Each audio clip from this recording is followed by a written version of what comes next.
श्री कृष्णा, राधे राधे। हम आज जानेंगे जेठ पूर्णिमा कब है। जेठ माह की पूर्णिमा 2025 में 11 जून को मनाई जाएगी। इस दिन की शुरुआत 10 जून को सुबह 11:35 से हो रही है। यह 11 जून को दोपहर 1:13 तक चलेगी। इसलिए इस दिन को श्रद्धा पूर्वक मनाने के लिए 11 जून का दिन सुबह उपयोगित होगा। अब व्रत और पूजा विधि। इस दिन व्रत रखने से व्यक्ति की आत्मा शुद्ध होती है और मानसिक शांति मिलती है। ज्येष्ठ पूर्णिमा के दिन श्रद्धालु एक दिन पहले चतुर्दशी तिथि से भी व्रत रख सकते हैं। यदि पूर्णिमा तिथि का आरंभ चतुर्दशी तिथि से हो, व्रत के साथ ही इस दिन दान भी बहुत महत्वपूर्ण माना जाता है। लोग जरूरतमंदों को आहार, वस्तु या धन दान करते हैं। यह न केवल पुण्य कमाने का एक तरीका है, बल्कि समाज में एकता और सहयोग की भावना भी उत्पन्न करता है।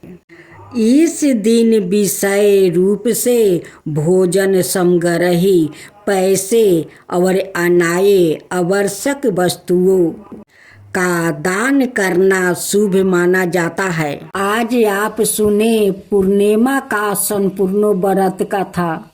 पूर्णिमा व्रत कथा। द्वार पर योग में एक समय की बात है कि यशोदा जी ने कृष्णा से कहा, हे कृष्णा, तुम सारे संसार के उत्पन्न करता, पोषण और उसके संहार करता हो। आज कोई ऐसा व्रत मुझसे कहो जिसके करने से मृत्युक लोक में स्त्रियों को विधवा होने का भय ना रहे और यह व्रत सभी मनुष्यों की मनोकामना पूर्ण करने वाला हो। श्री कृष्ण कहने लगे, हे माता, तुमने अति सुंदर प्रश्न किया है। मैं तुमसे एक ऐसा ही व्रत को विस्तार से कहता हूँ। सौभाग्य की प्राप्ति के लिए स्त्रियों को अर्थात 32 पूर्णिमाओं का व्रत करना चाहिए। इस व्रत को करने से स्त्रियों को सौभाग्य संपत्ति मिलती है। यह व्रत अचल सौभाग्य को देने वाला है और भगवान शंकर के प्रति मनुष्य मात्रा की भक्ति को बढ़ाने वाला है। यशोदा जी कहने लगी, हे कृष्णा, सर्वप्रथम इस व्रत को मृत्युक लोक में किसने किया था, इसके विषय विस्तार पूर्वक मुझसे कहो। श्री कृष्णा जी कहने लगे कि इस भूमंडल पर एक अत्यंत प्रसिद्ध राजा चंद्रहास से पालित अनेक प्रकार के रत्नों से परिपूर्ण कार्तिक नाम की एक नगरी थी। वहाँ धनेश्वर नाम का एक ब्राह्मण था और उसकी स्त्री अति सुशील रूपवती थी। दोनों ही उसने नगरी में बड़े प्रेम से साथ रहते थे। घर में धन धनाए आदि की कोई कमी नहीं थी। उनको एक ही बड़ा दुख था, उनके कोई संतान नहीं थी, जिस वजह से वो बहुत दुखी रहते थे। एक दिन एक बड़ा तपस्वी योगी उस नगरी में आया। ओ योगी, बाकी सभी घरों से भिक्षा मांगकर भोजन किया करता था, लेकिन उस ब्राह्मण के घर से भिक्षा नहीं मांगा करता था। एक दिन योगी गंगा किनारे भिक्षा मांगकर प्रेम पूर्वक खा रहा था कि धनेश्वर ने योगी को यह सब करते देख लिया। सब कार्य किसी प्रकार से देख लिया। अपनी भिक्षा अनादर से दुखी होकर धनेश्वर योगी से बोले, आप सभी के घर से भिक्षा लेते हैं, परंतु मेरे घर की भिक्षा कभी भी नहीं लेते हैं। इसका कारण क्या है? योगी कहने लगा कि आपके धर्म हमें इस बात की आज्ञा नहीं देता है, क्योंकि अभी आप गृहस्थ जीवन में एक सुख से वंचित है। आपके घर संतान होने पर मैं आपके घर से भी भिक्षा स्वीकार कर लूंगा। उन्होंने कहा कि जिसे संतान नहीं है उसके घर से भिक्षा लेने से मेरे भी पतित हो जाने का भय है। धनेश्वर यह सब बात सुनकर बहुत दुखी हुआ और हाथ जोड़कर योगी के पैरों पर गिर पड़ा और दुखी मन से कहने लगा कि आप मुझे संतान प्राप्ति के लिए उपाय बताइए। आप सबर ज्ञान है, मुझ पर अवश्य ही यह कृपा कीजिए। धन की मेरे घर में कोई कमी नहीं है, लेकिन मैं संतान ना होने के कारण अत्यंत दुखी हूँ। आप मेरे इस दुख का हरण कीजिए। यह सुनकर योगी कहने लगे, तुम चंडी की आराधना करो। घर पहुंचकर उन्होंने यह सारी बातें अपनी पत्नी को बताई और खुद वन में चला गया। वन में पहुंचकर उसने चंडी की आराधना की और उपवास की। चंडी ने 16 दिन उसको सपने में दर्शन दिया और कहा कि हे धनेश्वर, जा, तेरे पुत्रा होगा, लेकिन उसकी आयु सिर्फ 16 बरस होगी। 16वां बरस की आयु में ही उसकी मृत्यु हो जाएगी। अगर तुम दोनों स्त्री और पुरुष से 32 पूर्णिमाओं को व्रत करोगे तो यह शीघ्र आयु हो जाएगा। जितनी तुम्हारा सामर्थ्य हो उतने अच्छे के दिए जलाकर शिव जी का पूजन करना, लेकिन पूर्णमासी 32 ही होनी चाहिए। सुबह होती ही तुम्हें इस स्नान के पास एक आम का पेड़ दिखाई देगा। उस पर चढ़कर एक फल तोड़कर अपने घर चले जाना। अपनी स्त्री का इस बारे में बताना। सुबह स्नान होने के बाद वो स्वच्छ होकर शंकर जी का ध्यान करके उस फल को खा लेना। तब शंकर भगवान की कृपा से उसको गर्भ हो जाएगा। जब ब्राह्मण सुबह उठा तो उसे उस स्थान पर आम का पेड़ दिखाई दिया और वो उस फल तोड़ने के लिए चढ़ा, लेकिन वो पेड़ पर चढ़ नहीं पा रहा था। यह देखकर उसे बड़ी चिंता हुई। उसने भगवान गणेश की उपासना की और कहा, हे दयानिधि, आपने भक्तों के विघ्नों का नाश करके उनके मंगल कार्य को करने वाले, दृष्टि का नाश करने वाले, रिद्धि सिद्धि देने वाले आप मुझे इतना बल दीजिए कि मैं अपनी मनोकामना पूरी कर सकूं। इसके बाद वो पेड़ से फल तोड़कर अपनी पत्नी के पास पहुंचा। उसकी पत्नी ने अपने पति के कहे अनुसार इस फल को खा लिया और वो गर्भवती हो गई। देवी की कृपा से उसे बहुत सुंदर पुत्र पैदा हुआ। उसका नाम उन्होंने देवी दास रखा। माता पिता के हर्ष और शोक के साथ वो बाल बढ़ने लगा। भगवान की कृपा से बालक बहुत ही सुंदर था, सुशील और पढ़ाई लिखाई में भी बहुत ही निपुण था। दुर्गा जी के कथा अनुसार उनकी माता से पूर्णमासी का व्रत रखा। जैसे ही 16वां वर्ग लगा, दोनों पति पत्नी बहुत दुखी हुए, कहीं उनके पुत्रा की मृत्यु न हो जाए। उन्होंने सोचा कि अगर उनके सामने यह सब हुआ तो वो कैसे देख पाएंगे। तभी उन्होंने देवी दास के मामा को बुलाया और 1 बरस के लिए देवी दास को काशी में पढ़ने के लिए भेज दिया। 1 बरस के बाद उसे वापस लेकर आ जाना। देवी दास अपने मामा के साथ एक घोड़े पर सवार होकर चल दिया। उसके मामा को भी यह बात पता नहीं था। दोनों पति पत्नी से 32 पूर्णमासी का व्रत पूरी किया।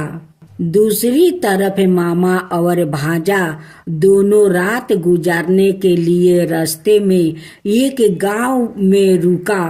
उस दिन उस गांव में ब्राह्मण की कन्या का विवाह होने वाला था।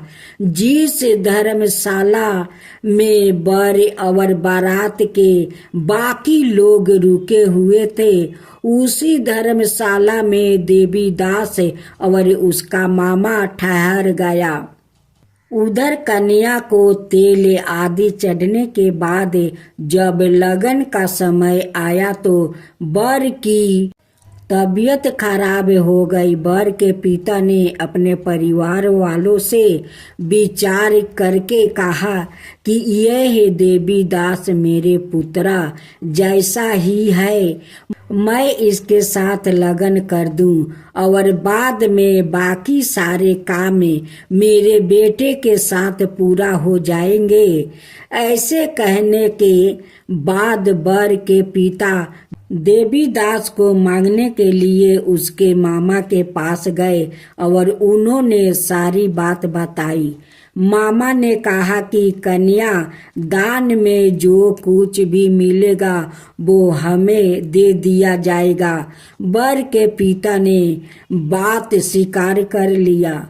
इसके बाद देवी दास का विवाह कन्या के साथ संपन्न हो गया। इसके बाद वो अपनी पत्नी के साथ भोजन ना कर सका और मन में विचार करने लगा कि ना जाने यह किसकी पत्नी होगी।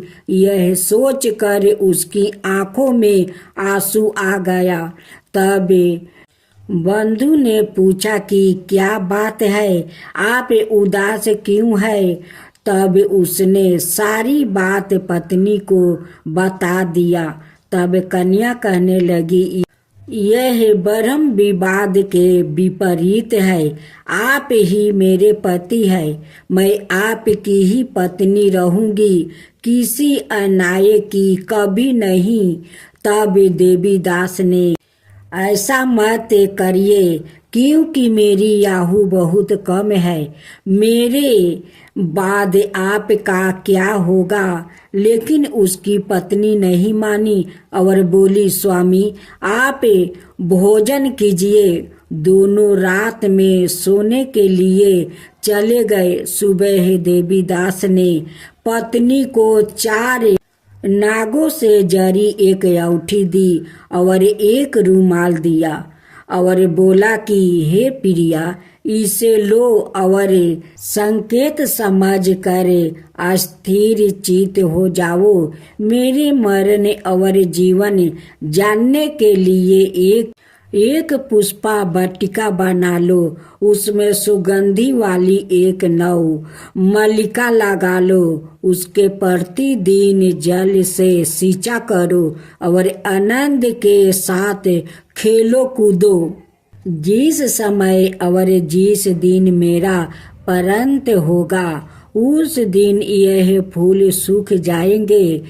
जब यह फिर से हरे हो जाए तो जान लेना मैं जीवित हूँ। यह समझ कर वो वहाँ से चला गया। इसके बाद जब वर और बाकी बाराती मंडप में आए तो कन्या ने उसे देख कर कहा कि यह मेरा पति नहीं है, मेरे पति वहाँ है जिनका साथ रात में विवाह हुआ है, इसके साथ मेरा विवाह नहीं हुआ है।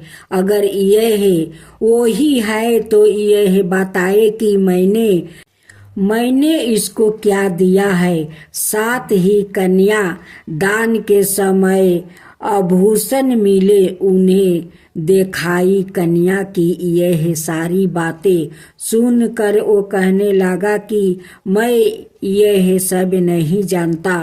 इसके बाद सारी बारात भी अपमानित होकर लौट गए। भगवान कृष्णा बोले, हे माता, इस प्रकार देवी दास काशी चला गया।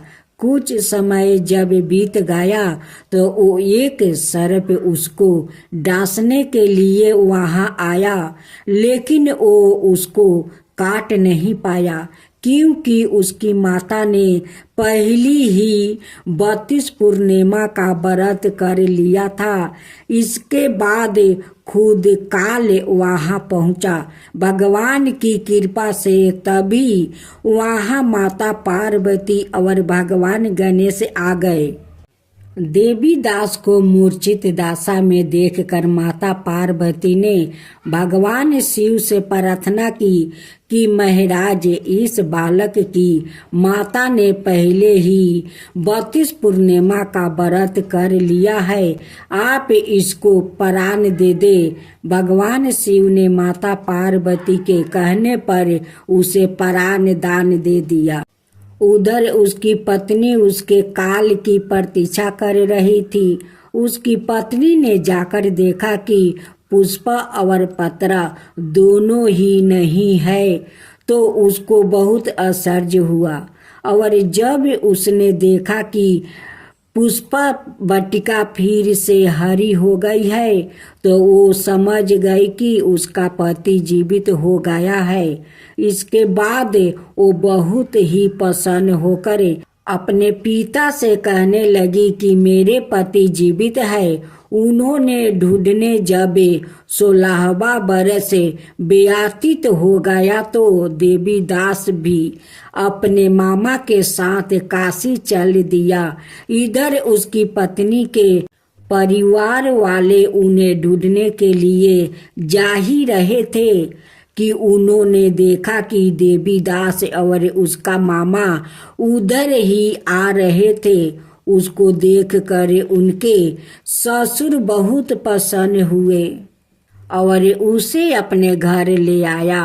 वहाँ सारा बर इकट्ठा हो गया और कन्या ने भी उसे पहचान लिया। देवी दास ने इसके बाद अपनी पत्नी और मामा को लेकर वहाँ से चल दिया, जिसके ससुर ने भी उसे बहुत धन दहेज दिया।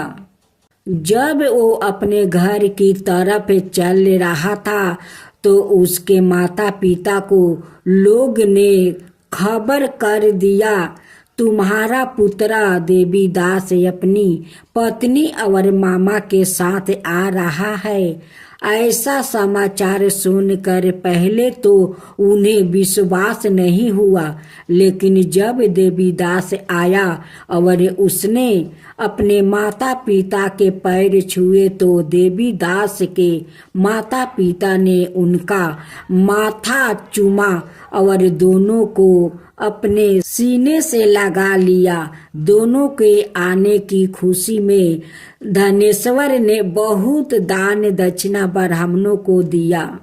श्री कृष्णा जी कहने लगे कि इस तरह धनेश्वर को 32 पूर्णिमा का व्रत के प्रभाव से संतान प्राप्ति हुआ।